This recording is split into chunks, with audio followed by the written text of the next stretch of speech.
আলাইকুম এভরিওয়ান, আশা করি সবাই ভালো আছেন। আজকে আমরা একটা ছোট পড়া নিয়ে আসছি, দুইটা সংকেত নিয়ে আসছি। আমরা সবাই কম বেশি জিপসামের সংকেতের সাথে পরিচিত। জিপসাম কি সবাই আমরা জানি।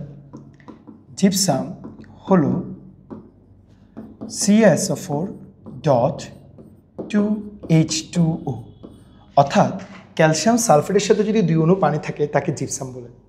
আর আরেকটা জিনিস আমরা আজকে পড়ব, সেটা হচ্ছে POP. What is POP? POP মানে হচ্ছে Paris of plaster. What is Paris of plaster? CaSO4 dot half H2O অথবা 2CaSO4 ডট H2O। অর্থাৎ জিপসামে ক্যালসিয়াম সালফারের পরিমাণ কম, পানির পরিমাণ বেশি। আর প্যারিস অফ প্লাস্টারে ক্যালসিয়াম সালফারের পরিমাণ ক্যালসিয়াম সালফারের পরিমাণ বেশি, পানির পরিমাণ কম। এই দুইটা কোনটা কোন কাজে ইউজ করা হয়? জিপসাম ইউজ করা হয় তোমার সিমেন্টের জমাট বাঁধা মন্তর করার জন্য। সিমেন্টের জমাট বাঁধা মন্তর করার জন্য। মন্তর মানে কেন? মানে যাতে হচ্ছে সিমেন্টটাকে আমি অনেকক্ষণ ধরে ব্যবহার করতে পারি। আর প্যারিস অফ প্লাস্টারের কাজ কি জানো? প্যারিস অফ প্লাস্টারের কাজ হচ্ছে তাড়াতাড়ি কি করা? জমাট বাঁধা। তাড়াতাড়ি জমাট বাঁধাতে সহায়তা করে। সেজন্য স্যার জমাট বাঁধাতে সহায়তা করে।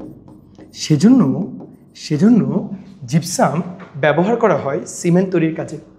আর প্যারিস অফ প্লাস্টার ইউজ করা হয় যখন আমরা হাড় ভেঙে যাই, হাড় ভাঙার সময় যে প্লাস্টারটা ইউজ করা হয় সেটা কিন্তু প্যারিস অফ প্লাস্টার। কিন্তু মজার বিষয় কি জানো? জিপসাম থেকে প্যারিস অফ প্লাস্টার তৈরি করা হয়। আবার যখন আমাদের হাড় যখন ভেঙে যায়, আমরা যখন প্লাস্টারটা ইউজ করি তখন আমরা পানিতে মিশাই। পানিতে মেশানোর পরে ওই প্যারিস অফ প্লাস্টার আগে পরে কিসে পরিণত হয়? জিপসামে পরিণত হয়। কেন জিপসামে পরিণত করি? কারণ জিপসাম শক্ত হয়, মানে মজবুত হয়। বুঝতে পারছেন স্যার কথাটা?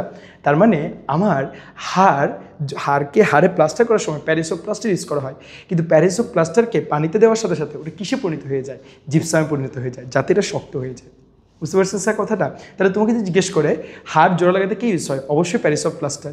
আর সিমেন্টের জমাট বাঁধা রোধ করতে, মানে তাড়াতাড়ি জমাট বাঁধা রোধ করতে কে ব্যবহৃত হয়? জিপসাম। আসেন আমরা একটা বিক্রিয়া দিয়ে একটু জিনিসটা পড়াই। স্যার দেখেন, বিক্রিয়াটা হচ্ছে, আমরা যদি জিপসামকে 150 ডিগ্রি সেন্টিগ্রেড তাপমাত্রায় গরম করলে কিছু জলীয় অণু কী হয়ে যায়? বের হয়ে যায়। তাহলে জিপসামকে 150 ডিগ্রি সেন্টিগ্রেড টেম্পারেচারে নিলে তখন সে তৈরি করে প্যারিস অফ প্লাস্টার। তাহলে উল্টা করে দিই, প্যারিস অফ প্লাস্টারকে কোথায় দিলে? পানিতে দিলে কি তৈরি হয়? জিপসাম তৈরি হয়। তাহলে আমরা দুইটা সংকেত শিখেছি, একটু মাথায় রাখবেন। যদি CaSO4 ডট 2H2 হয় তাহলে তাকে আমরা বলবো জিপসাম। আর CaSO4 হাফ H2O বা 2CaSO4 ডট 1H2O হয় তাহলে আমরা তাকে বলবো প্যারিস অফ প্লাস্টার। এই পড়াটা HSC পরীক্ষা থেকে শুরু করে অ্যাডমিশনের জন্য অনেক বেশি ইম্পর্ট্যান্ট। আশা করি জিনিসটা ক্লিয়ার করতে পারছি। সবাই ভালো থাকবেন, দোয়া করবেন। আসসালামু আলাইকুম।